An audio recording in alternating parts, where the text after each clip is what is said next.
Good morning student, welcome to my online class for physical education. तो कल हमने आपके साथ मनोविज्ञान क्या होता है इसके बारे में डिस्कस किया था और आज हम डिस्कस करने वाले हैं खेल कूद में मनोविज्ञान का क्या महत्व है। तो आइए, इसका पहला जो पॉइंट है अपना वो है व्यवहार को समझना। खेल मनोविज्ञान खिलाड़ी के व्यवहारों को समझने में सहायता करता है, जिससे खिलाड़ी के अनुरूप प्रशिक्षण कार्यक्रम तैयार किया जा सकता है। इसके अतिरिक्त प्रतिद्वंदी के व्यवहार को समझकर उसी के अनुरूप रणनीति बनाई जा सकती है, यानी कि जैसा खिलाड़ी का व्यवहार है, प्रतिद्वंदी का व्यवहार है, उसी के अनुसार ही हम अपनी रणनीति तैयार करें, जिससे हम अपने प्रदर्शन को और अपने लक्ष्य को प्राप्त कर सकें। दूसरा है भावनात्मक नियंत्रण, कंट्रोल ऑन इमोशन। खेल मनोविज्ञान अभ्यास एवं प्रतिस्पर्धा के दौरान भावों के उतार चढ़ाव पर नियंत्रण बनाए रखने में सहायता करता है, जैसे क्रोध, डर, अति उत्साह, उत्तेजनाशीलता, शिथिलता पर प्रदर्शन के प्रभावों का ज्ञान को प्राप्त कराता है। इसके फलस्वरूप खिलाड़ी अच्छे प्रदर्शन के लिए अपने भावों के अनुरूप प्रयास करता है।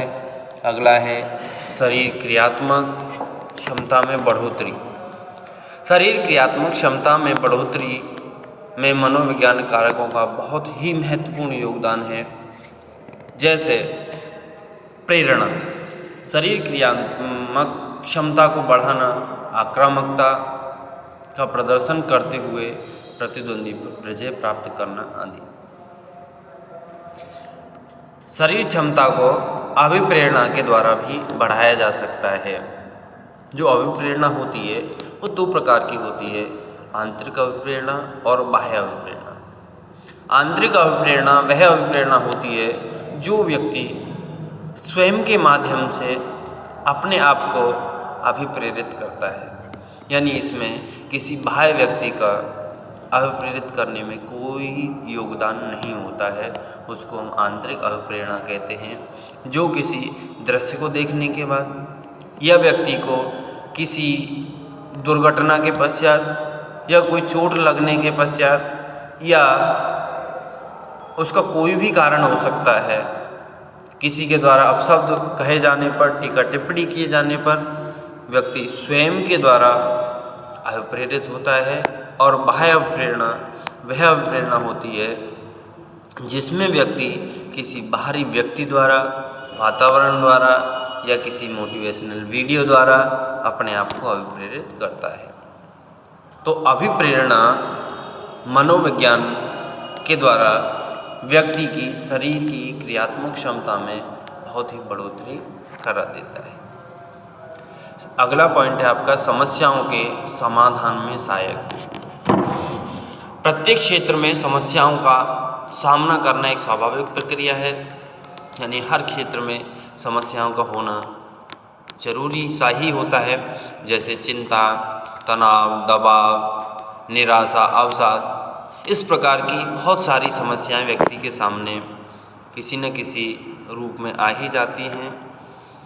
समस्याओं का सामना अधिकतर खिलाड़ी प्रतिस्पर्धा से पहले करते हैं, यानी कि जो भी समस्याएं हैं उनका सामना जो खिलाड़ी होता है उसको प्रतिस्पर्धा से पहले होता है कि जो कंपटीशन वो खेल रहा होता है तो उसका परिणाम क्या होगा, मेरा प्रतिद्वंदी कैसा होगा, मुझे इसके लिए कितने प्रतिद्वंदियों से सामना करना पड़ेगा, मैं अपने लक्ष्य को प्राप्त कर सकता हूँ कि नहीं कर सकता हूँ।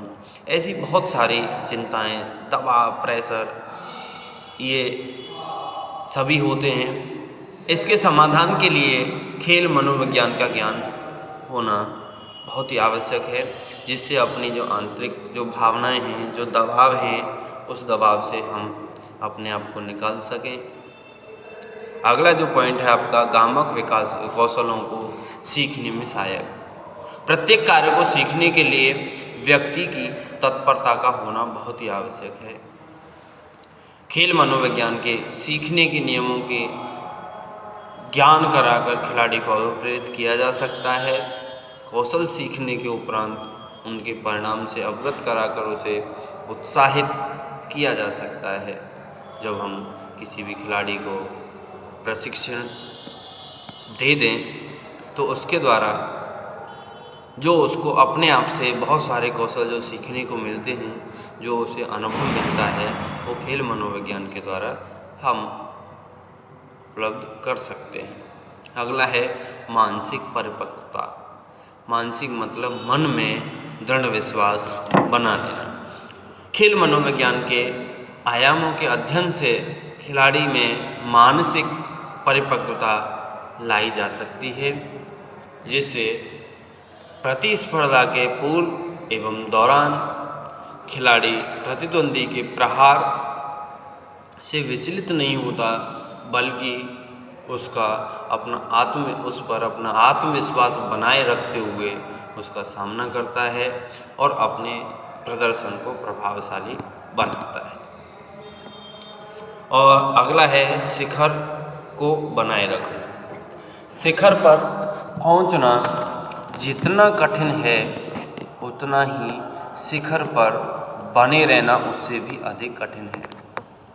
हम एक बार मेहनत करके शिखर तक पहुंच सकते हैं, परंतु उस शिखर पर बरकरार बने रहने के लिए हमें उसके लिए निरंतर अभ्यास, निरंतर प्रयास, निरंतर नई नई तकनीकों का समायोजन करते रहना, करके उस शिखर पर बरकरार बने रहना, ये बहुत बड़ी बात है। यानी कि हम एक बार मेहनत करके टॉप कर सकते हैं, परंतु उस टॉप पोजीशन पर बने रहने के लिए हमें निरंतर मेहनत की आवश्यकता होती है। धन्यवाद।